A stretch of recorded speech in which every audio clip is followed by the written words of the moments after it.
What's happening, guys? This is Speedy Spectrum, and welcome back to Let's Play Pokémon Stadium 2.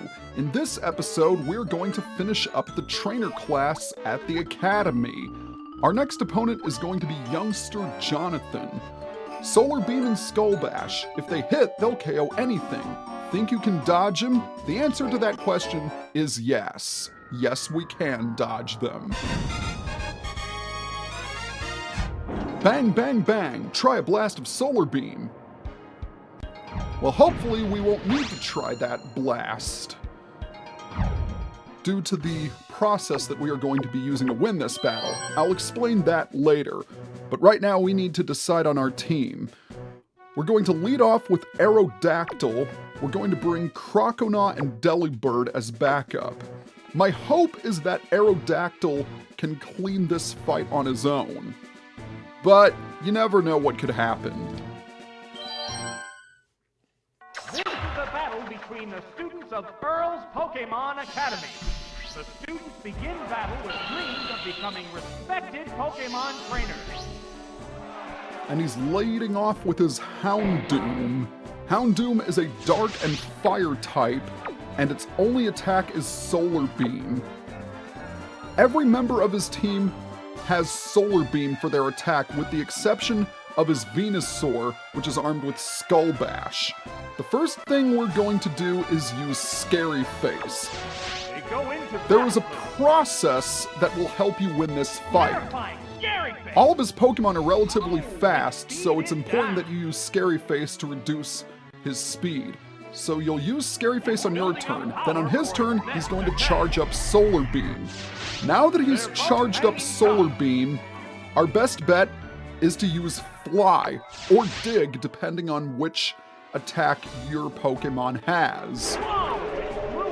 See, now that we're up in the air, the Solar Beam will miss. A hot battle is unfolding. And on the second turn, we will deal damage. That is the process you must follow. Scary Face, charge, Fly or Dig, attack misses, then hit. And since he charged a second time, we're going to fly up in the air yet again. Aerodactyl has more than enough speed to outrace any of his Pokemon. Good thing, too, because Aerodactyl is one of the fastest Pokemon in the entire game. I think this is probably going to take around 3 or so flies, unless we get a critical hit, of course. Alright, with Aerodactyl in the air, well, not in the air anymore, because it's going to go in the air right now. I really need to start focusing on the game instead of thinking about other things. So the Solar Beam will miss, and on this turn, we are going to swoop down and cause damage. You know, I never thought about this until now, but wouldn't Swoop be a really cool name for a Pokemon attack? It could be an attack like Fly, where you fly up and your speed gets boosted and then you swoop on down and deal damage. I don't know, I'm just brainstorming. In any case, now we have to deal with Houndour. Once again, fighting an evolved Pokemon first and its pre-evolved form second. Houndour, like Houndoom, is also relatively fast, so be sure you use Scary Face to lower its speed. And now that it's charged up, you know the drill. You need to fly up in the air so the attack will miss. Pay attention to pay attention to which button you press, because you don't accidentally want to hit Scary Face by mistake, because then Solar Beam is going to hit Aerodactyl and it's really going to hurt. Keep in mind, Aerodactyl is a rock and flying type, so a grass attack is definitely going to smart. There's really nothing more for me to say about this fight. You just have to follow the process over and over again. until you win. But what can you do? What can you do? So I wonder what everyone's playing lately. I've been playing Link's Awakening on the Switch for quite some time now, and I have to say, the game is freaking adorable. Link just looks so cute whenever he gets an item. He holds it above him, and he just makes the most adorable smile. It's just so cute, and I think enough features were added to make it its own separate game and not just another rehash. I feel like that's a trap a lot of remakes fall into. They're just the same game, only with updated graphics. Persona 5 Royal is another example of a really good remake. It is similar to the original game, but then you have that whole third semester, which really is incredible if you've ever played it. And also, I really like Yoshizawa, the new Phantom Thief. I thought she served a really good role in the story. But that's enough about remakes and revamps. The final Pokemon, as you can see here, is Venusaur, and it will use Skull Bash. You would think Aerodactyl wouldn't take much damage from that, but unfortunately, despite being a rock Pokemon, Aerodactyl doesn't have the greatest defenses. It's mainly an attacker, and I love how Aerodactyl's legs flail in the air, like it's getting itself psyched for battle. Oh, a critical hit! That did the job! And down goes the Venusaur. Very nice. Ah, no way! Yes way! Well, that is battle number 5, all taken care of. And we didn't even take 1 hit point worth of damage. Those were my favorite moves. Take my advice, kid. Think of some different ones. Oh, right, you could dodge an attack by using Fly or Dig. Well, at least he's happy about it. That's what's important. Pokemon battles are meant to be fun. Round 6 is going to be against Picnicker Cindy.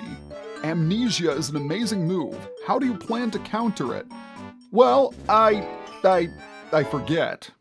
Oh well, I'm sure we'll find out quickly.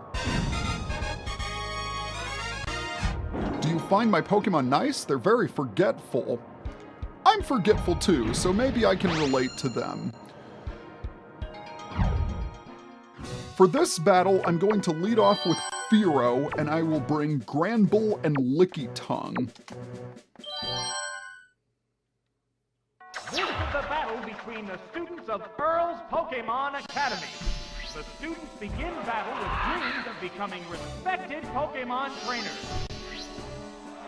Looks like she's leading off with Quagsire, which is a water ground type, and its only attacks are Amnesia and Surf. When a Pokemon uses Amnesia, it raises its special defense stat by 2 stages. So if the Pokemon on your team use special attacks and they get off enough Amnesias, your attacks won't do a lick of good against them. And for those of you who have played Generation 1, you will know that Amnesia was bar none the most broken move in the entire game. Because that was when special attack and special defense were one stat. So not only would your special defense get boosted, but your special attack would be as well. Anyone who had ever faced the dreaded Amnesia Mewtwo knows full well how necessary it was to split special into 2 stats. It's still not going to attack. And thankfully, the necessary changes kept coming in subsequent Pokemon games. Most notably, the physical special split in Gen 4, and online play was also a necessity. Down it goes. Alright, with Quagsire taken down, we have taken an early lead. Pokemon will join the Fearow, battle now. Granbull, and Lickitung all have physical attacks, which is why I picked them. The white-hot battle continues. Now we've got to deal with the Snorlax. It is a normal type with the moves Amnesia and Strength. What'll it do? Snorlax is a tank. It can take special attacks all day long, and I got very lucky with that critical hit a moment Special ago. defense. So one more Drill Peck should do it. Competitor. I decided to lead off with Fearow because Drill Peck was the strongest attack that I had. Lickitung has Strength and Granbull has Return, and those are also nice attacks to use in this Still fight. padding its stats. Just like Swimmer Clayton, Cindy will buff her Pokemon stats 2 or 3 times and then follow it up with an attack. What now? But of course, you can use that time to deal some extra damage to Snorlax. And I'm getting really thirsty here, so I'm going to take a drink. Pokemon left to come out. Oh, it's Forest. It's down to the Note last to self, Pokemon now. hydrate before recording. It'll be easier on your vocal cords. In any case, her final Pokemon is Commands Fearow, are made. and it has the moves Amnesia and Strength, exactly the same as Snorlax. Fearow is also rather quick, so you're probably going to get outsped. Unfortunately for Fearow, its defenses aren't the They're greatest. both hanging tough. So all we need to do is keep up our little Drill Peck marathon, and we should be good to go. It's still not going to attack. What's next? Oh, not quite enough. I honestly thought that was going to be enough to seal the match. But no, the universe must prove me wrong just as it does every time. Oh, there's the Strength. That's it. There's the Strength. That actually did quite a bit of damage. Could this be it? And down it goes. Very nice. And that is it for the penultimate fight in the trainer class. You know what that means. The next battle is going to be our final exam. And we didn't even use Granbull or Lickitung, which is nice. Well, I'm going to tell Earl. Good, you can tell him how amazing I am as a student and trainer. I went to all the effort of using Amnesia, and you just used physical attacks? It's not fair. So let's proceed with the final battle in the trainer class. Last Nancy. Hey, I'm gonna double team ya. You won't even touch my Pokemon. Well, ordinarily that would be really annoying, but thankfully we have a way to counter it this time around.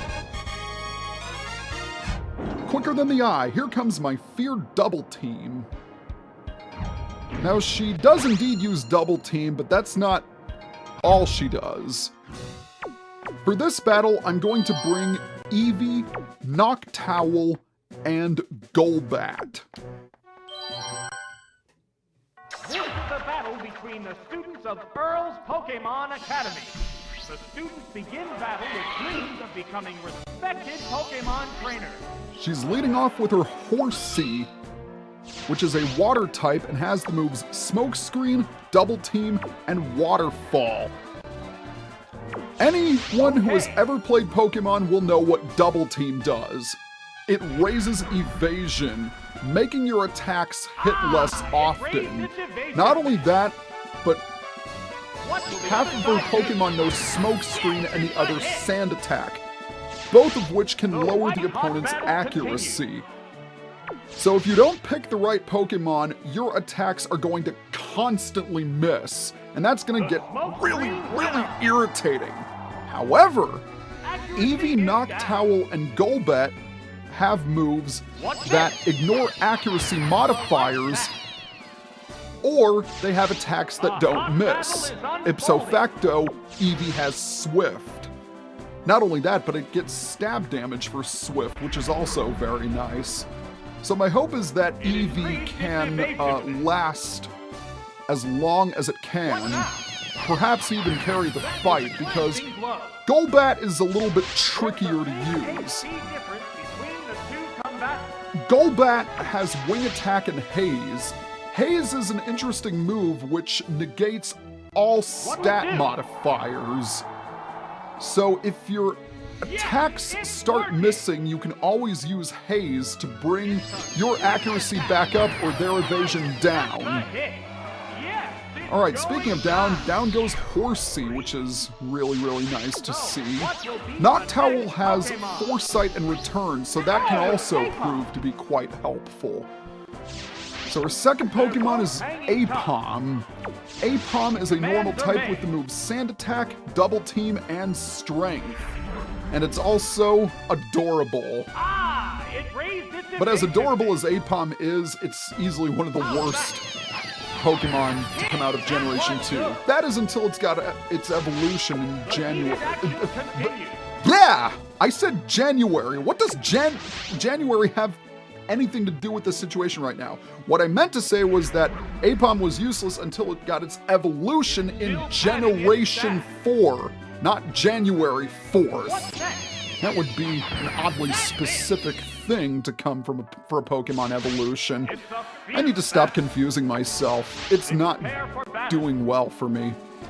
Alright, so this Aipom is using Sand Attack. It's not really going to matter because Swift will just take it out. I think it can knock it out. Yes, it does! Excellent! There it is! Knockout! 2 Pokemon down and 1 to go. So what is her last Pokemon going to be?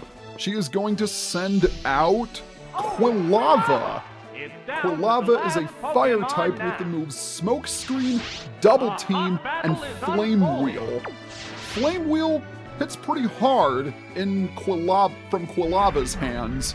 But once again, just keep on using those stat negation attacks and those attacks that never miss, and you should be golden. 3 Swifts should suffice. There's a reason why Double Team is banned in competitive play, because it's really irritating. And attacks that never miss aren't as commonly seen on competitive movesets because they're typically not as strong as some other attacks.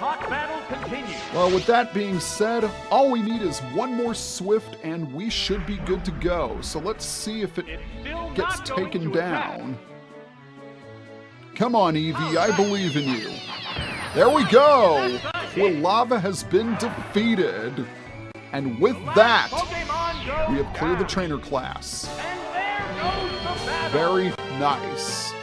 Stand proud, Eevee. Stand tall and proud. Because you didn't take a single lick of damage. I lost. Just joking.